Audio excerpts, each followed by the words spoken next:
Cuando estudiaba medicina me gustaba mucho la fisiología del riñón. Creo que es algo que está muy interesante, hace muchas funciones que a veces como que no tomamos en cuenta. Y decidí hacer una especialidad que fuera clínico, o sea, yo no sé operar, ni entrar a quirófano, ni nada así. Y en esas también había ciertas opciones de hacer o endocrinología, que es diabetes y tiroides y otro tipo de órganos, terapia intensiva, cardiología. Y lo que me gustaba en nefrología es que, aparte que me gusta la fisiología del riñón, que tienes capacidad de ofrecer tratamientos a los pacientes que ya tienen problema, que tienes consulta y hospitalización, o sea, puedes tener los dos ámbitos y me gustan las dos cosas. Entonces creo que si me dijeran así como que, ¿por qué? Porque al final, uno es, sí me gusta cómo funciona, me gusta que tengo opciones de ofrecer de tratamiento y me gusta el estilo de vida que puedes tener con eso. Tenemos un tutor que es el doctor Valdés, que ya tiene muchos años, y pues rotábamos con él en el área de nefrología. Cosas que la verdad a veces creo que al principio creí que iba a ser más sencillo de tratar, o sea, como que si yo entendía de que esta bomba mueve sodio y potasio aquí, pues debería ser muy fácil tratarla y ya, pero pues ya después te das cuenta que no es nada más una sola pastilla, sino que involucra muchas cosas con el paciente y que a veces eso lo puede hacer un poquito complejo. Enfermedad renal se define como el riñón no tiene la capacidad para realizar sus funciones. Las funciones del riñón son varias, que podemos resumirlas como el manejo de líquidos. Por eso el paciente a veces tiene retención de líquidos, pero no es la última función o la única función. Lo otro es eliminación de toxinas. Y lo otro es controlar electrolitos, mantener un balance de la acidez del cuerpo y producir hormonas. O sea, son 5 funciones que pudiéramos resumir ahí. Nosotros, para clasificar la enfermedad de los riñones, lo hacemos en 5 grados, dependiendo del porcentaje, por así decirlo, de función. Entre mis 2 riñones deberían de estar funcionando como un 100%. Si yo tengo arriba del 90%, tengo una función normal o aceptable. Cuando mi función se disminuye a menos del 60%, yo ya le llamo enfermedad renal crónica. Pero crónico también tiene que ver con la temporalidad, son 3 meses. ¿Cómo clasificamos o cómo llegamos a este número? Con base a un laboratorio que se llama creatinina. La creatinina viene de mi cuerpo y de lo que yo consumo, y todos producimos esto. Entonces yo con ese valor hago una fórmula y veo el porcentaje de función que tiene el paciente. Si mi creatinina está en 0.9 y mi porcentaje de función está arriba de 90, yo no tengo ningún problema del riñón, a menos que esté perdiendo proteínas, que es el otro componente de acá, o a menos que tenga alguna otra alteración estructural. Si mi creatinina está más alta, mi función va a ir hacia abajo. Entonces, si mi creatinina estuviera en 3, por así decirlo, yo pudiera tener a lo mejor un porcentaje de función de 40 y ahí tengo enfermedad renal crónica. Enfermedad renal crónica son los grados del 1 al 4. El grado 5 utilizamos como sinónimo insuficiencia renal. Es el grado terminal. Este paciente eventualmente va a requerir terapia de reemplazo. Hay 3 tipos: diálisis, hemodiálisis o trasplante. Los demás pacientes, pues a lo mejor podemos ofrecer tratamiento médico para retrasar ese evento. Y el resumen es que el valor alterado de creatinina tiene que estar por lo menos 3 meses. Esa es otra cosa que es medio problemática del riñón, que en realidad es que a veces no genera síntomas. O sea, un paciente con función renal de arriba de 40% pudiera tener ningún síntoma. Entonces ese paciente pudiera no consultar, y la única forma de nosotros darnos cuenta es con los exámenes de sangre. Cuando empieza a haber disminución de esta función, o sea, incluso 50 o hacia menos, empiezan a haber ciertas cosas o alteraciones. De las primeras que vemos es lo que les decía de las hormonas. El riñón produce una hormona que se llama eritropoyetina y esa ayuda a que yo produzca glóbulos rojos. Cuando el riñón está alterado y la deja de producir, pues el paciente tiene cierto grado de anemia, ¿ok? Y pues a lo mejor eso tampoco lo voy a percibir más que si el paciente dice, pues que me siento un poquito cansado, fatigado, sin muchas ganas, pero es un síntoma muy en específico. También me voy a dar cuenta con laboratorio. Ya cuando la función está mucho más alterada, sí empiezan los síntomas. Los síntomas pueden ser la retención de líquidos, pero no es el único, y hay pacientes que a veces nunca presentan retención de líquido. Los otros síntomas son náuseas. Cuando la urea está muy alta, que es una toxina del riñón, me causa asco, me causa náuseas. A veces da mucha comezón en el cuerpo porque como no estoy eliminando yo por la orina, busca una salida y empieza a querer salir por la piel. Palidez. Y luego como la acidez de mi sangre también puede estar muy alterada, empiezo yo a respirar muy agitado para tratar de eliminar ácidos por el pulmón. Y finalmente a veces puede haber un exceso de líquido muy grande en pulmón y que me falte mucho el aire. La urea también ya en estados muy avanzados puede ser que el paciente tenga alteraciones neurológicas. ¿Okay? Entonces en estados, grados del 1 al 3 puede cursar asintomático. Y ese es el problema porque no la identificamos a tiempo. Lo ideal sería que todo paciente que tiene diabetes o presión alta, que son las principales causas de enfermedad renal, se hiciera exámenes de forma temporal para nosotros hacer una intervención en esos momentos.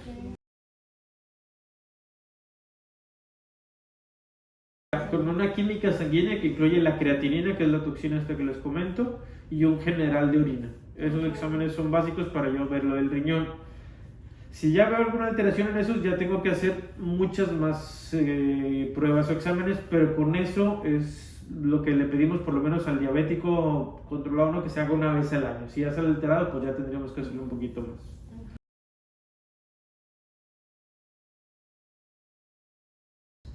Depende mucho, por ejemplo, si el paciente busca al nefrólogo ya como médico familiar o algo así, pues ahí lo puedes identificar de forma temprana. Si es un diabético que lleva 3, 4 años y no hay problema.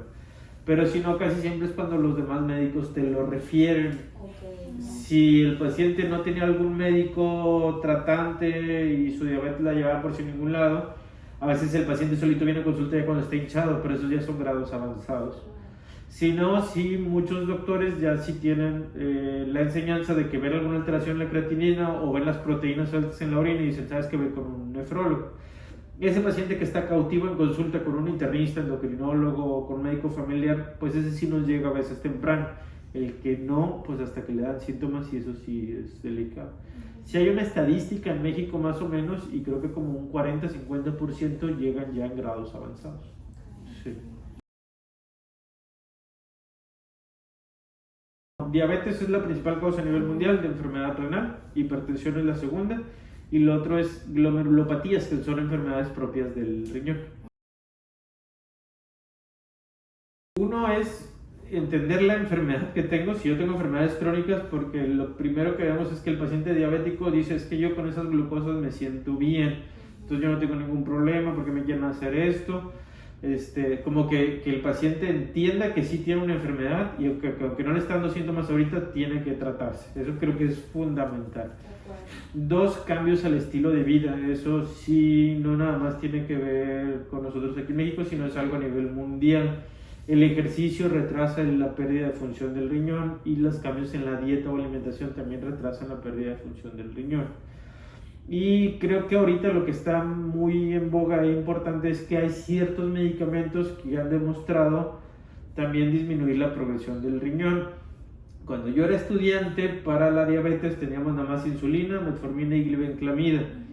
Ninguno de estos 3 medicamentos había demostrado retrasar el daño del riñón, incluso con valores de glucosa normales. ¿A qué me refiero? Había 3 tipos de pacientes, ¿no? El que no tenía ninguna enfermedad, el diabético mal controlado y el diabético controlado. Este grupo de pacientes, la mayoría iba a tener daño renal en corto tiempo, y este grupo, a pesar de estar controlado, como quiera progresaba en mucho más tiempo que pero pues no entendíamos cómo, si lo estoy controlando, ¿por qué no tiene este punto?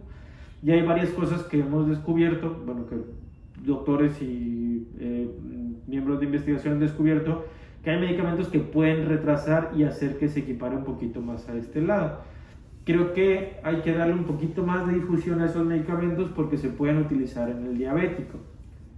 Ha cambiado mucho las guías de práctica médica a nivel internacional. Antes a todo diabético siempre le dábamos metformina. Ahorita, por ejemplo, ya un diabético con daño del riñón, decidimos iniciar con otro medicamento porque ha demostrado que retrasa el daño. Entonces creo que darle auge a este tipo de medicamentos, auge a la dieta y el estilo de vida va a ayudar mucho. Sí hay ciertas enfermedades que pueden ser hereditarias, por ejemplo, enfermedades por riñón poliquístico del adulto, que son pacientes que forman muchos quistes en el riñón y esos pacientes pudieran también tener insuficiencia renal y tener un patrón hereditario. El diabético o el hipertenso no, pero sí, si mi papá o mi mamá tuvo diabetes y daño renal por diabetes, hay más riesgo en mí de hacerlo si no hago alguna intervención. Ya grados muy avanzados. O sea, grado 5, que es menos del 15% de funcionamiento de ambos riñones, o sea, 7 y 7, o grado 5, que es lo mismo que insuficiencia renal. Los grados de antes de eso no llegan. Sí. Que empiezan con ese tipo de situaciones y si el familiar lo ve y dice está confundido, está alterado, no duerme bien, o el mismo paciente a veces lo repite. Sí. Pero ese dato es casi los del final. Los datos del principio son, les digo, la náusea matutina, que es por la urea, la fatiga y a veces la respiración agitada por la acidosis. Las primeras etapas son nada más control de las enfermedades crónicas. O sea, grado 1 y grado 2 es controla tu diabetes, controla tu presión. Tenemos estas opciones que han demostrado que ayudan y disminuyen la progresión. Grado 3 y 4 son cambios al estilo de vida, la dieta, el ejercicio, ver qué medicamentos estás tomando y tratar de cambiarlos por medicamentos que han demostrado disminuir la progresión, medicamentos que sirven para la presión arterial que se llaman telmisartán o losartán o valsartán o los que terminan en pril, y los medicamentos de diabetes también los que son inhibidores del SGLT que hacen que tú orines un poquito más de glucosa, ayudan a disminuir progresión. Pero nada de estos medicamentos puede ir solo sin los cambios al estilo de vida que comentamos. Y el monitoreo, o sea que el paciente vaya a citas cada cierto tiempo, estarse revisando y eso es lo que nos va a estar ayudando. Un paciente grado 1, que es 90% de función o más, o el grado 2, que es de 60 a 90, la realidad es que ese paciente puede estar con su médico y ver al nefrólogo nada más una vez al año. Grado 3 o 4 sí lo citamos a veces cada 2 o 3 meses. Y grado 5 pues sí lo vemos seguido o incluso hasta cada mes para pues platicar con él de los tipos de terapia de reemplazo y cuál va a querer él. Por ejemplo, si elige hemodiálisis pues irlo preparando hacia eso, si elige diálisis irlo preparando hacia la otra terapia, si quiere un trasplante pues ir haciendo el protocolo de trasplante. Si hay una cuarta opción que es tratamiento médico, sobre todo para pacientes a lo mejor ya geriátricos de 80-85 años, donde la esperanza de vida, si tienen otras comorbilidades, pues no es tan alta. No sé, un paciente a lo mejor que tiene cáncer de 80 años, que eventualmente va a morir a lo mejor en el transcurso de meses, pues ese paciente no lo voy a someter a diálisis o hemodiálisis porque no le va a ofrecer una calidad de vida. Entonces en esos pacientes lo que me enfoco es tratar de quitar los síntomas severos, la comezón, le doy medicamentos a dosis altas para quitarle la comezón, las náuseas, le doy medicamentos a dosis altas para quitarle las náuseas y eventualmente ese paciente va a fallecer sin terapia de reemplazo, pero pues le dio una mejor calidad de vida a que si lo hubiera estado llevando hemodiálisis o haciéndose diálisis cada cierto. La palabra hemo o el prefijo hemo, perdón, es sangre. Y entonces en hemodiálisis nosotros manipulamos la sangre. Y en la hemodiálisis ocupa un acceso, ya sea realizar una fístula en el paciente, que es conectar una arteria con una vena, que la vena se ponga distendida y por a través de la vena sacar la sangre y pasarla por una máquina y limpiarla, o un catéter, que es un plástico que se queda aquí. El catéter tiene una entrada y una salida. En la hemodiálisis yo pongo al paciente con el catéter o con la fístula, saco la sangre, la paso por una máquina, la máquina circula, quita el exceso de líquido, a través de esa máquina hay un filtro, la sangre pasa por dentro del filtro y yo hago que un líquido dializante pase por fuera del filtro. El filtro es una membrana permeable y al momento de la sangre estar en contacto con esa membrana y el agua hace que se haga intercambio de toxinas.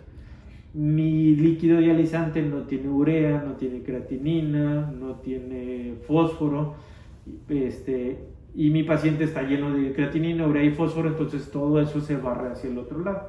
Y mi líquido dializante trae bicarbonato, trae calcio, que mi paciente no está teniendo en valores normales por su problema del riñón, y se pasa hacia el paciente. Cuando nosotros ponemos un paciente en hemodiálisis, si más o menos mi cantidad de sangre en el cuerpo son unos 5 litros, yo al paciente lo conecto como unas 3 horas y media o 4, lavo más o menos como unos 60 litros.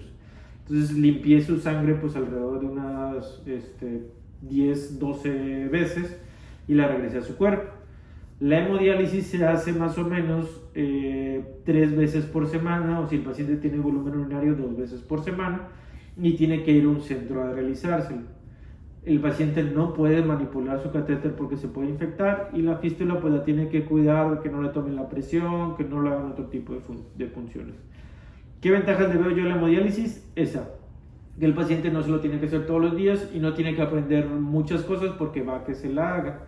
¿Qué desventajas le veo? Es que se tiene que movilizar a algún área, y que si yo ya estoy en hemodiálisis y quiero viajar, por ejemplo, a donde me vaya, tengo que buscar un centro de hemodiálisis para hacerme el tratamiento ahí. La diálisis peritoneal, en lugar de utilizar un filtro sintético, utilizamos el peritoneo, que es el filtro que tenemos aquí en el estómago. El peritoneo es una capa que cubre los órganos, es una capa que tiene muchos vasos sanguíneos. Yo pongo un líquido ahí, ese líquido se queda 4 o 6 horas más o menos en el paciente. Ese líquido le absorbe el exceso de líquido al paciente y también tiene cosas para contrarrestar los ácidos, también le quita el exceso de potasio, el exceso de fósforo, el exceso de otras cosas. La diálisis peritoneal es menos eficaz en cuanto a que ocupa más tiempo para llevar a cabo lo de la diálisis. La diálisis peritoneal yo tengo que hacer 4 recambios al día y es todos los días. Hay otra opción donde yo me conecto a una máquina en la noche, la máquina hace el trabajo, yo me desconecto en la mañana y salgo, pero igual lo tengo que hacer todos los días. ¿Qué ventajas le veo a la diálisis? Que yo lo puedo hacer en mi casa y no ocupo moverme a un lado. ¿Qué otra ventaja tiene? Que si yo quiero viajar, yo me llevo mis bolsas de líquidos, me llevo mi máquina y donde vaya lo conecto en la noche y no va a haber ningún problema. En cambio la otra pues sí. ¿Qué otra ventaja? Es que al momento de bañarme el catéter de aquí se puede mojar y no hay problema, pero el catéter de hemodiálisis si se moja se puede infectar. Las dos terapias ofrecen la misma sobrevida. Lo ideal es que el paciente conozca bien cómo funciona cada una y él decida. ¿Sí? Si el paciente también incluso dice, sabes que yo quiero primero hemodiálisis, pues dices, no me gustó, quiero intentar la otra, también se puede cambiar, eso no está prohibido y viceversa. ¿Sí? Lo ideal de todo paciente es un trasplante, nada más que no todos los pacientes son candidatos. Pacientes estables sí se pueden brincar a lo mejor algún tratamiento, pero pacientes ya crónicos que no tienen volumen urinario sí pueden tener muchas complicaciones, sobre todo en cuanto a ahogo o falta de aire. Okay. Sí. O trastornos de electrolitos, que se suba mucho el potasio y hagan alguna arritmia y se pueden morir. Okay.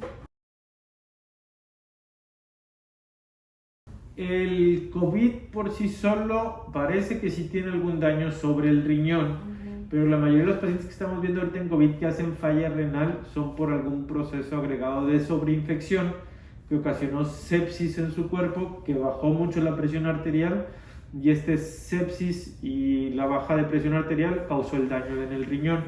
Ese paciente no tiene enfermedad renal crónica, ese paciente tiene otra cosa que es lesión renal aguda. Y se define aguda porque no tiene los 3 meses de enfermedad que tenía el otro. Este fue algún evento súbito. Ese paciente, si sale adelante, la teoría es que va a recuperar su función renal. Reversible. Exactamente. Que por eso luego hay gente que dicen, es que yo conozco a alguien que se curó. Sí, o sea, los pacientes agudos tienden a curarse, la mayoría, hasta el 80%. Pero el diabético hipertenso crónico, él ya no va a recuperar. No, eso sí también está bien establecido, y si el paciente no quiere terapia de reemplazo, nosotros debemos de respetar su decisión. Yo sí he tenido varios casos donde el paciente dice, yo no quiero que me la hagan incluso si llego al hospital grave, porque luego lo que pasa es eso, a veces hacen la encefalopatía que ustedes comentaron, y llega la familia y la familia dice, quiero que lo dialices. Pero si el paciente ya había dicho, él consciente antes de todo esto, yo no quiero que me hagan eso, nosotros tenemos que respetar eso. Sí hay que explicarle al paciente, mire, si no se le hace, es muy probable que vaya a morir antes que si le hacemos la terapia de reemplazo. Hay que explicarle cómo puede ser la muerte, que puede ser de forma súbita por una arritmia o que puede ser un proceso largo, con mucha comezón, con falta de aire, con sensación de ahogo, con alteraciones neurológicas, que puede ir progresando así. Pero no, o sea, si el paciente no quiere, tenemos que respetar su decisión. Ahora, pacientes, por ejemplo, que tienen demencia, ahí sí creo que puede haber un dilema ético. O sea, un paciente que está postrado en cama, que tiene demencia y que es completamente dependiente, y la familia solicita que le hagamos diálisis porque trae creatinina y urea alta, yo no creo que sea correcto, y a lo mejor sí se debería poner en algún comité ético. ¿Por qué? Porque ese paciente pues no está tomando la decisión por sí solo y a lo mejor lo que yo le estoy ofreciendo no va a cambiar tampoco muchas cosas. Sí, pero si el paciente está consciente y él dice que no, se tiene que respetar esa decisión. Pero sí se le explica justamente los riesgos y los beneficios de esa decisión. Sí, ya he tenido varios, incluso hubo una paciente que yo la llevé a la unidad de hemodiálisis, le pedí a una persona que estaba ahí conectada que si podía platicar con ella, platicó con ella y todo. Y la paciente me dijo, doctor, es que se lo agradezco mucho, pero ya vi esto y yo no quiero esto. Y ya, la paciente eventualmente falleció, pero pues él respetó su decisión. Y la familia también, cuando pasa eso, yo sí les digo, bueno, traiga a todos sus familiares para yo explicarles qué es lo que va a pasar y que todos estén de acuerdo con eso. Porque luego sí puede pasar que un hijo diga, no, yo sí quiero que se la haga y la llevo y se la hacen y ahí sí hay un conflicto muy grande. Si el paciente está entendiendo bien las cosas y es libre de tomar su decisión, yo creo que está bien y no lo veo como una carga. O sea, los acompaño de forma de tratar de quitar los síntomas de cualquier manera en la que pueda ayudarlos. Pero sí, si él decide, no se me hace una carga porque pues él lo decidió y poco a poco se va a ir apagando a lo mejor o de forma súbita y el plan es acompañarlo en eso. Sí, pero no lo veo tan mal, o sea, sí creo que la gente debe tomar esa decisión todavía. El de insuficiencia renal que está en terapia de reemplazo, si tiene más comorbilidades, sí, a veces es un paciente que está entrando y saliendo. ¿Qué me refiero con más comorbilidades? Que ya tenga insuficiencia cardíaca también. Tuvo infarto, su corazón también se puso débil. Ese paciente a veces sí está entrando y saliendo del hospital porque se ahoga por exceso de líquido, o porque la presión se subió mucho, o porque la presión se bajó. Hay pacientes crónicos que agarran cierta estabilidad que ya no se hospitalizan. Ahora, hay varios tipos de pacientes. Por ejemplo, si ustedes tuvieran enfermedad renal y estuvieran en terapia de reemplazo, diálisis o hemodiálisis, lo ideal es que ustedes no se quedaran ahí el resto del tiempo, sino que buscaran el trasplante. Ese paciente joven que está buscando el trasplante, pues a lo mejor no se hospitaliza en mucho tiempo y puede estar muy estable. Un paciente que ya tiene muchos años, pues sí puede estar entrando y saliendo de hospital. Un paciente ya de edad avanzada, 80, 85 años, que tiene otras comorbilidades y que no es candidato a trasplante, también lo podemos mantener estable y que no se hospitalice. ¿Por qué se hospitalizan los pacientes? O infecciones de los accesos o falla cardíaca por congestión. ¿De qué se muere un paciente con enfermedad renal? De problemas del corazón. Entonces, si el corazoncito anda bien, pueden andar ambulatorios sin tanto problema, pero no es lo ideal que nosotros dejemos a alguien siempre en diálisis o hemodiálisis, sobre todo si tiene opción de trasplante. La esperanza de vida con diálisis o hemodiálisis a los 5 años es más o menos del 50%. Suena muy drástico y suena muy feo, pero eso incluye todos los pacientes que a lo mejor entraron ya tardíos. ¿A qué nos referimos con eso? A un paciente que dijo no quiero, y ya cuando la empezamos a hacer, ya la diálisis no le iba a ayudar nada y ese paciente fallece en el transcurso de un mes. Y hay otros pacientes que duran mucho más tiempo, pero pues ahí creo que hay que individualizar al paciente. O sea, si yo veo a alguien joven que nomás fue un daño en el riñón, yo le digo, no, pues te vamos a hacer hemodiálisis y puedes estar mucho tiempo ahí. No es lo ideal, hay que buscar el trasplante, pero a ti te estoy ofreciendo más sobrevida. Si yo veo a un paciente de edad avanzada con muchas comorbilidades y le digo, pues mira, a lo mejor esto nos va a ayudar a comprarle 3, 4 años de vida, pero si no se la hacemos, se va a morir en 6 meses. Entonces, pues para que el paciente vea qué decisión tomar también con eso. 12 a 15 años, que es mucho mayor que los 5 años que me ofrece la diálisis o hemodiálisis. Y si este órgano falló a los 12 o 15 años, yo puedo buscar un segundo trasplante también. No, el trasplante puede disfuncionar por varias cosas, infecciones, o puede disfuncionar también por el rechazo crónico que le llamamos. Si el paciente ya tuvo un rechazo crónico y el órgano se partió, no se quita, se queda ahí. De hecho, mis riñones nativos también se quedan acá y el otro riñoncito se pone aquí enfrente. Ah, ok, no se extrae el... No se quitan los otros, a menos que sean riñones muy grandes que no dejen al cirujano manipular, se quitan.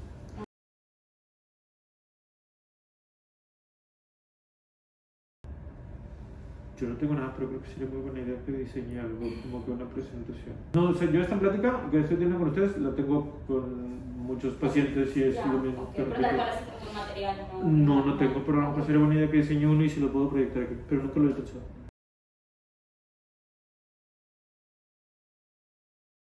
Ya, depresión es bien común en el paciente con enfermedad renal. Bien común. O sea, creo que hasta un 60-70% de los que están en terapia de reemplazo, diálisis o hemodiálisis, tienen depresión. Con los exámenes o las escalas Yesavage, creo que es una de ellas, ajá, y otras. Y de hecho tenemos un trabajo sobre eso de la unidad de hemodiálisis, sí. Deterioro cognitivo también es algo que es común verlo en los pacientes, incluso pacientes que no tienen edad avanzada. Deterioro cognitivo leve también lo pueden tener. Al final, la máquina o la diálisis peritoneal no sustituye lo que hace un riñón y hay ciertas cosas que no sabemos medir que están alterando un poquito otra situación. Pero sí es algo muy común.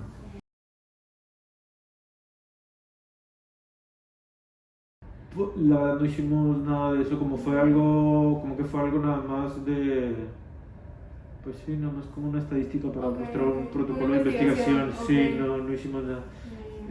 Creo que ahí lo mismo que hacen ustedes, a lo mejor faltaría hacer la conexión con el médico tratante y que el médico tratante decida si quiere ir con alguien, o sea, si quiere que el paciente vaya con alguien, o comentarlo con el paciente también.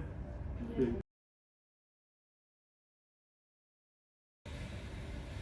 Si no es algo tan sencillo, lo que pasa es que es un paciente que ya también está cansado porque es el diabético hipertenso que duró varios años tratándose y luego ver que como quiera llegó a eso, a veces está en una negación medio severa y batalla sobre todo con cambios al estilo de vida. La mayoría de la gente quiere una pastilla que le quite todo. Y el paciente en hemodiálisis pues sí tiene que tener otro tipo de dieta, sobre todo líquidos, sal, el tipo de proteína que consume, evitar cosas que tengan fósforo porque la máquina no lo termina lavando bien. Eso incluye frijoles, lácteos, que son cosas que consumimos mucho aquí en México.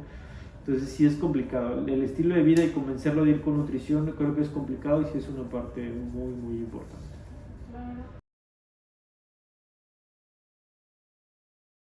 Sí. Pero también entra en negación sobre esa depresión. Es que yo estoy bien, si se me quitara nada más esto, ya no tendría ningún problema. Pues sí, pero esto que tienes ahorita no se va a quitar. Y como es algo paulativo y progresivo, como que no notan también los cambios. Sí, sí es complejo, pero sí requieren, pues lo que decimos siempre, un manejo multidisciplinario en ese aspecto. Sí, claro. Sí hay escalas, sí hay para hacerlas. No hemos hecho un trabajo sobre eso. Para hacer un trabajo así, o sea, de los que yo he leído, sí es un poquito más complicado porque el paciente no va con su médico y le confiesa toda la realidad. Entonces tendría que ser alguien y que se le explique al paciente que esto su médico no se va a enterar de todo eso, ¿no? Y ya, pero sí hay falta de herencia a dieta, falta de herencia a medicamentos y todo.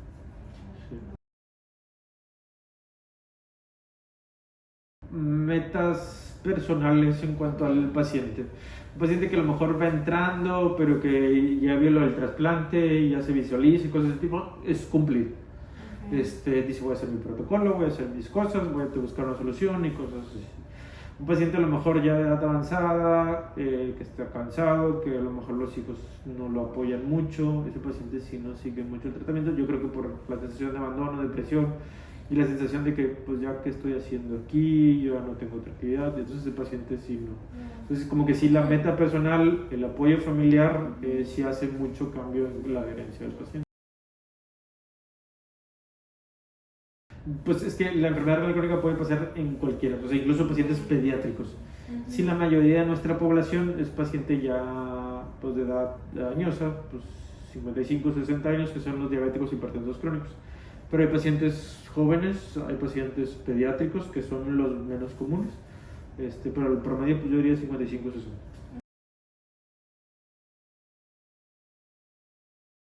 Creo que es algo que hay que estar reforzando. Ya. Sí, porque lo dices una vez y pues a lo mejor teniendo cierta empatía y poniéndote en el lugar del paciente, que me digan, yo ocupo terapia de reemplazo renal y todo eso, y a lo mejor el doctor ya está hablando, pero yo estoy en otro lado pensando qué es lo que todo esto implica, qué es lo que tengo que hacer, qué cambios tengo que hacer, si me alcanza o no me alcanza, si va a poder trabajar, si no va a poder trabajar. Entonces a lo mejor la mitad de lo que yo hablé ya no lo escuchó y luego hay que volvérselo a decir y volvérselo a decir y estarlo reforzando. O sea, si son actitudes que hay que estarle reforzando al paciente para que permanezcan ahí con eso. Ya. Esa como que negación a sus enfermedades crónicas, negación por ausencia de síntomas a la enfermedad renal, esos dos yo creo que son los que hacen que terminen en las otras terapias.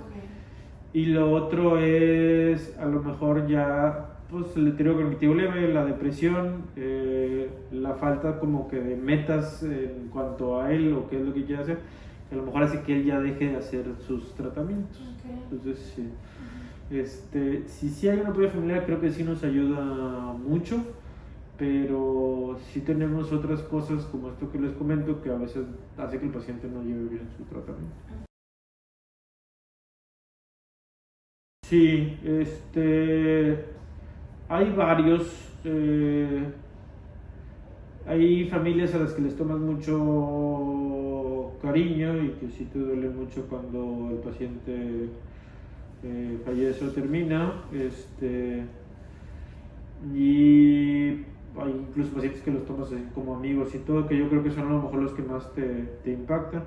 Tienes dos desenlaces, o sea, tienes uno muy bonito, a lo mejor que es el paciente que lo vas a trasplantar y que está todo muy bien y que está contento y que te manda mensajes presumiéndote que anda paseando, cosas así, que eso pues te ayuda mucho. Pero sí creo que la especialidad también gira un poquito más hacia la otra parte de acompañamiento ya en casos de función. Yo creo que hay dos pacientes que tengo muy en mente, que son mujeres de edad avanzada, 70, 80 años de edad, que sí les inició terapia de reemplazo renal, en un principio estaban bien, se podían hacer las cosas, pero después traen alguna otra complicación. Una vez, por ejemplo, se infartó y a su corazón se deterioró. Entonces ahí fue también hablar con ella y explicarle pues, que íbamos a hacer todo lo posible porque estuviera aquí con nosotros, pero que nos quedaba ya un poquito menos de tiempo, hablar con toda la familia, que eran como 10 hermanos, explicarles eso, que la paciente pues iba a estar con nosotros, apoyarla todo lo que pudiéramos hacer, pero que en cualquier momento o cualquier hospitalización podía fallecer. Creo que dejar esas cosas en claro ayuda, la familia lo entiende, lo agradece. Y la comunicación, de que si te dicen, doctor, es que va mi mamá así, no sé qué, mire, esté tranquilo, a lo mejor esto ya es lo último, pero si está sufriendo algo así, bueno, si está sufriendo vamos a pasarle esto para que no esté agitada, para que no sé qué, y ya va a llegar el fallecimiento. Y el otro caso fue una paciente que estaba en diálisis peritoneal, que estuvo un tiempo bien, un año y medio muy bien, después su peritoneo disfuncionó. Ella dijo, yo no quiero nada de hemodiálisis, jamás, y esa paciente lo que hicimos fueron los cuidados paliativos en casa, se le puso un catétercito, había una persona que le hacía compañía, se hablaba con ella pues, todos los días, ver cómo estaba, cómo se sentía, que ella entendiera que en el transcurso de semanas iba a fallecer y pues también. Y la paciente también se quedó muy agradecida y la familia también por respetar esa decisión. Creo que son esos casos como que los que me enseñan un poquito más en cuanto al respeto de la decisión del paciente, que vemos mucho, y los otros bonitos, pues les digo, creo que en nefrología sí son más escasos.